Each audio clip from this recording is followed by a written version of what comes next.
రోజుకు 18 గంటలు నిరంతరం పనిచేసినప్పుడు అభినందించే గొప్ప మనసు మీకు లేకపోయినా అడ్డగోలుగా వెకిలిగా వెటకారంగా కించపరిచే విధంగా నా పట్ల మీకు కోపం ఉండొచ్చు. ఎందుకంటే మీ విలాసవంతమైన జీవితాన్ని మీరు అనుభవిస్తున్న ఇవన్నిటినీ నేను గుంజుకున్నా అని బాధ మీకు ఉండొచ్చు. కానీ కుర్చీకి ఒక గౌరవం ఉంది కదా అధ్యక్ష. కులంతో గొప్పతనం రాదు అధ్యక్ష. హోదా అనేది ఏంది అధ్యక్ష? స్టేచర్ అంటే ఏంది అధ్యక్ష? ఓ ప్రభుత్వ ఉద్యోగికి స్టేచర్ ఉంటుంది, ఒక వ్యవసాయం చేసుకున్న రైతుకు స్టేచర్ ఉంటుంది, ఓ శాసనసభ్యుడికి స్టేచర్ ఉంటుంది, శాసనమండలి సభ్యుడికి స్టేచర్ ఉంటుంది, ఓ మంత్రికి స్టేచర్ ఉంటుంది, ఒక ముఖ్యమంత్రికి ఉంటుంది, ఒక గవర్నర్కి ఉంటుంది, ఒక ప్రధానమంత్రి రాష్ట్రపతికి ఉంటుంది స్టేచర్. కులానికి ఎక్కడైనా స్టేచర్ ఉంటుందా అధ్యక్ష?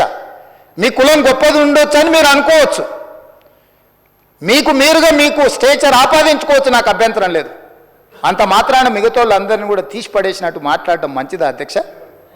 ఎక్కడి సాంప్రదాయం అధ్యక్ష? ఎక్కడి నుంచి నేర్చుకున్నారు? ఎవరు నేర్పినారు వీళ్ళకి? ఇది ఏ వ్యవస్థ నుంచి నేర్చుకున్నారు? కుల వ్యవస్థను నిర్మూలించాలని మనం అనుకుంటుంటే ఆ కుల దురహంకారం ఇంకా మా మీద ప్రదర్శించడం బాధ్యత న్యాయమా అధ్యక్ష? గవర్నర్ను గౌరవించరు, స్పీకర్ గారిని గౌరవించరు, ఏకవచనంతో మాట్లాడతారు, ఎట్లా పడితే అట్లా దూషిస్తారు, మళ్ళీ దాన్ని సమర్థించుకుంటే ధర్నాలు చేస్తామంటారు. ఈ బరితెగింపు దేన్ననాలే? ఎందుకు ఈ బరితెగింపు? ఏంది ఇది? ఎక్కడికి దారితీస్తుంది? దీన్ని ఎక్కడొక్క దగ్గర నిలువరించకపోతే ఎట్లా అని నేను అడుగుతున్నా అధ్యక్ష.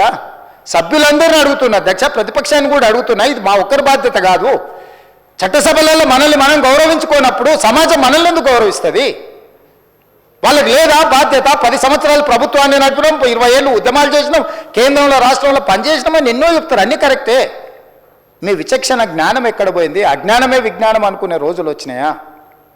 అడ్డగోలుతనమే గొప్పతనం అనుకునే పరిస్థితులు వచ్చినాయి ఈ రాష్ట్రంలో నేను అడుగుతున్నా అధ్యక్ష. అందుకే ఈరోజు యువత కోసం నైపుణ్యాన్ని పెంపొందించాలి. ఎంతమంది చాలా వివరాలు మా బట్టి గారు చెప్పిన ఆయన కూడా నేను చెప్పదలుచుకున్నాను అధ్యక్ష. ప్రతి సంవత్సరం 1,10,000 మంది విద్యార్థులు ఇంజనీరింగ్ సర్టిఫికెట్లు తీసుకొని గ్రాడ్యుయేట్గా బయటకు వస్తారు. కానీ ఉద్యోగానికి పోయినప్పుడు సాంకేతిక నైపుణ్యం లేకపోవడం వల్ల ఉద్యోగాలు రావడం లేదు. తల్లిదండ్రులు ఊర్లలో రూపాయి కూడబెట్టి చదివిస్తే ఇంజనీరింగ్ పట్టా పొందే ఊర్లో వ్యవసాయానికి పోలేకపోతారు, చిన్న చిన్న ఉద్యోగాలు చేయలేకపోతారు. ఇంజనీరింగ్లో వాళ్ళకు ఉండాల్సిన నైపుణ్యం లేదు.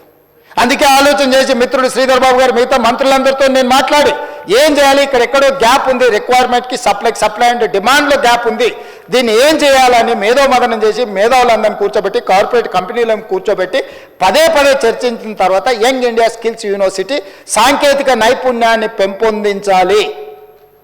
ఇది ప్రభుత్వంలో ఉండే నిర్వహిస్తే మన దగ్గర ఉన్న 10-14 యూనివర్సిటీలకు ఇదొక యూనివర్సిటీ అవుతే ప్రయోజనం లేదు అని కార్పొరేట్ కంపెనీలు దిగ్గజాలు, ప్రపంచంలోనే రాణించిన కార్పొరేట్ కంపెనీలకు సంబంధించిన గొప్ప వ్యక్తుల్ని పిలిచి కూర్చోబెట్టి యంగ్ ఇండియా స్కిల్స్ యూనివర్సిటీకి Mahindra group of companies chairperson Anand మహేంద్రాని రిక్వెస్ట్ చేసి chairperson of young India skills యూనివర్సిటీకి పెట్టినాం. బోర్డ్ ఆఫ్ డైరెక్టర్లో సక్సెస్ స్టోరీ ఉన్న అపోలో నుంచి మొదలు పెడితే రెడ్డి ల్యాబ్స్ వరకు గొప్ప కంపెనీలు ఉన్న వాళ్ళనే కాకుండా దేవయ్య అని మీకు తెలుసు, అమెరికాలో గొప్పగా రాణించాను ఒక దళిత బిడ్డ వరంగల్ జిల్లా నుంచి. అతను ఆ బోర్డులో కొన్ని వేల కోట్ల రూపాయల డాలర్లు ఆస్తులు సంపాదించిన డాక్టర్ దేవయ్యను కూడా బోర్డులో పెట్టినాం అధ్యక్ష. ఎందుకంటే అతను ఇక్కడ నుంచి అమెరికాకి వెళ్ళి అమెరికా దేశాన్ని శాసించేంత ఎత్తుకు ఎదిగాడు. అతను కూడా ఈ బోర్డులో మనం తీసుకొచ్చి పెట్టినాం అధ్యక్ష. వరంగల్ బిడ్డ, ఒక దళిత బిడ్డను అమెరికాలో ఉన్న అతన్ని పిలిపించి ఇది బోర్డులో మీరు ఉండాలని నేను పర్సనల్గా అమెరికాలో కలిసి రిక్వెస్ట్ చేసి అతన్ని తీసుకొచ్చి ఇక్కడ ఈ బోర్డులో డైరెక్టర్గా పెట్టినాం అధ్యక్ష. ప్రతి పనిలో సూక్ష్మంగా ఆలోచన చేసి భవిష్యత్ తరాలకు ఆదర్శంగా నిలబడాలి అని చెప్పి ఈరోజు మేము నిర్ణయాలు చేస్తుంటే ఆ స్కిల్స్ యూనివర్సిటీ రాబోయే రోజుల్లో ప్రపంచానికే నైపుణ్యంతో కూడుకున్న యువతను అందిస్తుంటే ఆ రోజు మాకు ఆనందం ఉంటుంది. సింగపూర్ వెళ్ళి సింగపూర్లో టెక్నాలజీ సెంటర్ సింగపూర్ గవర్నమెంట్తోని ఒక MOU అండర్స్టాండింగ్ చేసినాం నేను శ్రీధర్ బాబు గారు. సాంకేతిక నైపుణ్యంలో శిక్షణ ఇచ్చే వాళ్ళకు ఇక్కడ ఉండే లెక్చరర్స్కి శిక్షణ ఇచ్చే విధంగా శిక్షణ ఇచ్చే వాళ్ళకే శిక్షణ ఇవ్వడం ద్వారా దీన్ని పెంపొందించాలి అని సింగపూర్ ప్రభుత్వంతో ఒప్పందం చేసుకొని అక్కడ మంత్రులను ప్రభుత్వాన్ని మాట్లాడి ఒప్పందాల మీద సంతకాలు పెట్టి young India skills university vice chancellor నుంచి స్పెషల్ చీఫ్ సెక్రటరీ మేము అందరం వెళ్ళి ఒప్పందాలు చేసి ఈరోజు మనకు వాళ్లకు విద్యార్థులనే కాదు శిక్షణ ఇచ్చే లెక్చరర్స్ను కూడా అక్కడికి ఇక్కడికి పంపించాలని, మన విద్యార్థులను కూడా సింగపూర్ పంపించి అక్కడున్న సాంకేతిక నైపుణ్యం నేర్చుకునే విధంగా ఈరోజు నిర్ణయాలు తీసుకొని ఒప్పందాలు చేసి వచ్చినాం అధ్యక్ష.